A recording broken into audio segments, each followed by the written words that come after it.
अस्सलाम वालेकुम, मैं हूं शाहिद हुसैन और मेरे साथ हैं बैरिस्टर अली ताहिर साहब। आज पाकिस्तान में सबसे पहले सिंध हाई कोर्ट ने नोटिस जारी किए हैं और 26वीं आईनी तरमीम के खिलाफ जो दरख्वास्त दायर की थी उसमें तवील तरीन समाअत हुई है। बैरिस्टर अली ताहिर साहब ने तकरीबन को 45 मिनट से ज़ायद वक्त जो है chief justice Sindh high court Mohammad Shafi Siddiqui साहब के सामने दलाइल दिए और अदालत को मुतमईन किया, जिसमें अदालत ने इब्तदाई समाअत के बाद फ़रीक़ैन को नोटिस जारी करते हुए जवाब मांगा है। दरख्वास्त में क्या कुछ कहा गया था और उसके बाद फिर दलाइल में अदालत को उन्होंने किस तरह मुतमईन किया, तमाम वो इनके जो पॉइंट्स है वो आपके सामने रखते हैं। ताहिर साहब, आपका बेहद शुक्रिया, आपने कीमती वक्त दिया। खासतौर पर अदालत ने पॉइंट टू पॉइंट आपसे केस समझने की कोशिश की। जब आप उनको सवालों के जवाब दे रहे थे तो अदालत का ये भी पॉइंट ऑफ व्यू सामने आ रहा था कि जो पार्लियामेंट में हैं जो लोग, वो तो अवाम के मुंतखब नुमाइंदे हैं, आप उनकी ईमानदारी के ऊपर सवाल उठा रहे हैं। तो ये यहाँ से शुरू करो और फिर अपनी बेसिक जो आपका पॉइंट था वहाँ जाएँ।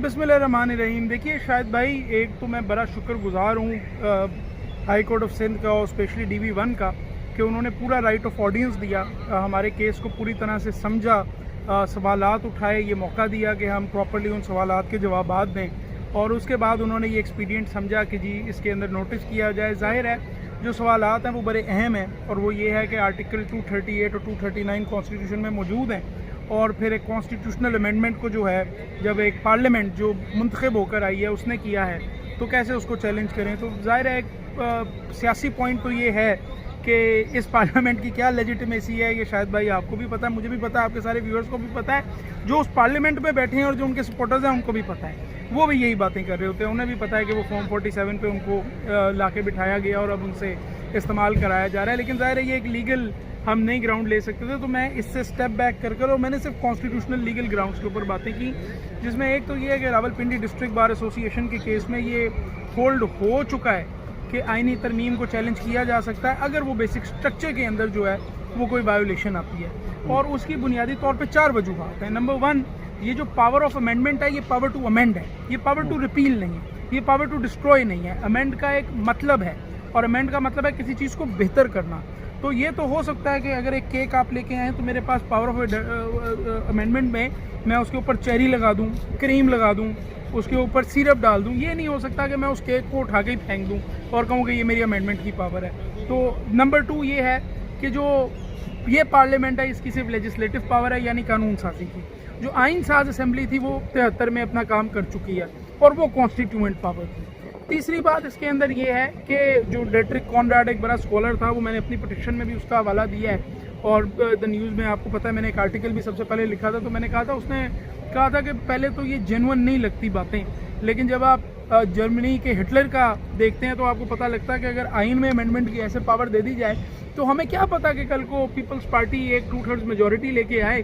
कैसे मैन्युफैक्चर हुई है 2/3 मेजोरिटी, ये मैंने और आपने देखा, और वो कि आज से बिलावल भुट्टो साहब बादशाह सलामत और वो अदलिया का जो ऑर्डर चाहे अपने एक साइन से कैंसिल कर सकते हैं। ये हम होने नहीं दे सकते क्योंकि ये आइन का बेसिक स्ट्रक्चर है जिसको डिस्ट्रॉय नहीं किया जा सकता। और फिर चौथी बात उसके अंदर ये है कि इस आइन में 3 सुतून बना दिए गए हैं, एग्जेक्टिव है, लेजिस्लेचर है और अदलिया है, तीनों के अपने अपने काम हैं। अब पार्लियामेंट जो है वो किस हद तक इंटरफेयर कर सकती है एग्जेक्टिव से और उसके बाद फिर जुडिशरी से, ये सवाल जो है वो कॉन्स्टिट्यूशनल जुरिसडिक्शन में उठाया जा सकता है और वो हमने उठाया।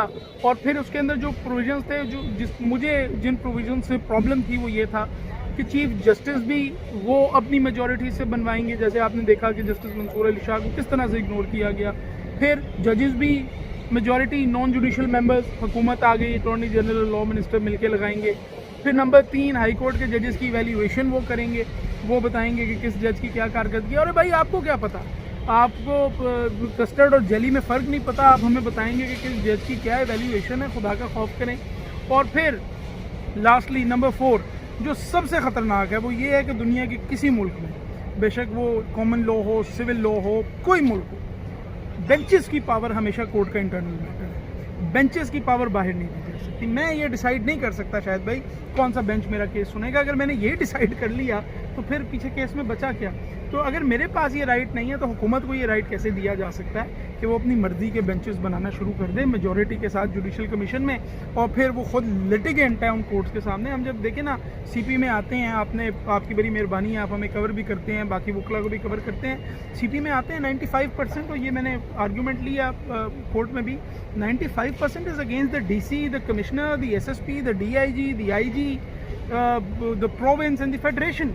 तो वो अगर लेट्स अज्यूम कि आईजी साहब को नहीं अच्छा फैसला लगा और उन्होंने जाके अपने चीफ मिनिस्टर से कंप्लेन की और चीफ मिनिस्टर ने अपने जो पार्टी के लोग हैं उनको कहा कि भाई इन जज साहब को उठाएं और इनको रेंट मैटर्स पे लगा दें, अब वो जज रेंट मैटर्स, तो फिर कैसे वो जजेस जो हैं वो और मैं ये नहीं कह रहा कि कोई जज इम्पार्शियल नहीं होंगे, जब पार्शियल हो जाएंगे, बिल्कुल नहीं, एब्सोल्युटली नॉट। हमें तमाम जजेस पे 40 जजेस in the Sindh high court सब पे यकीन है। प्रॉब्लम ये है कि एक परसेप्शन ऑफ इम्पार्शियलिटी जो है वो ख़त्म हो जाएगा और एक परसेप्शन और रिजम्पशन ऑफ बायस जो है वो एक आम आदमी के जहन में है। चीफ जस्टिस ने आपसे सवाल किए कि वो लोग जो पार्लियामेंट में मौजूद है अगर वो कानून साजी करते हैं तो उनको कानून के मुताबिक मुकम्मल इख्तियार हासिल है, वो कुछ भी चाहे कर सकते हैं, उसमें अदलिया उसमें कैसे मुदाखलत कर सकती है मामलात में। दूसरा, वो जो 40 जज का जैसे आप जिक्र कर रहे हैं, चीफ जस्टिस ने आपसे ये भी कहा कि अगर वो आईनी बेंच में बैठेंगे तो उनकी डिग्निटी के ऊपर सवाल उठेगा, अगर वो रेगुलर बेंच में बैठे हैं तो आप कहते हैं बिल्कुल वो ईमानदार है। तो इस पॉइंट पर आपने अदालत को कैसे मुतमईन किया? इसीलिए तो हम यहाँ पे आए हैं कि ये परसेप्शन ना आए, कोई बंदा ये सोचे नहीं कि चूंकि ये आईनी बेंच में बैठे हैं तो ये शायद हुकूमत के फेवरेट हैं और चूंकि ये आईनी बेंच में नहीं बैठे तो ये हुकूमत को जो है रिलीफ नहीं देते। ये एजम्पशन ना हो, ये परसेप्शन ना हो। इसी वजह से तो हम अपनी जुडिशरी के लिए आए, क्योंकि इंडिपेंडेंस ऑफ जुडिशरी में लॉर्ड डेनिंग का देखिए, लॉर्ड डिप्लॉक का माजरत के साथ बहुत फेमस है और वो पूरी दुनिया में चलता है, पूरी दुनिया की जूरिस्प्रूडेंस में, that justice not only has to be done, it has to be seen to be done.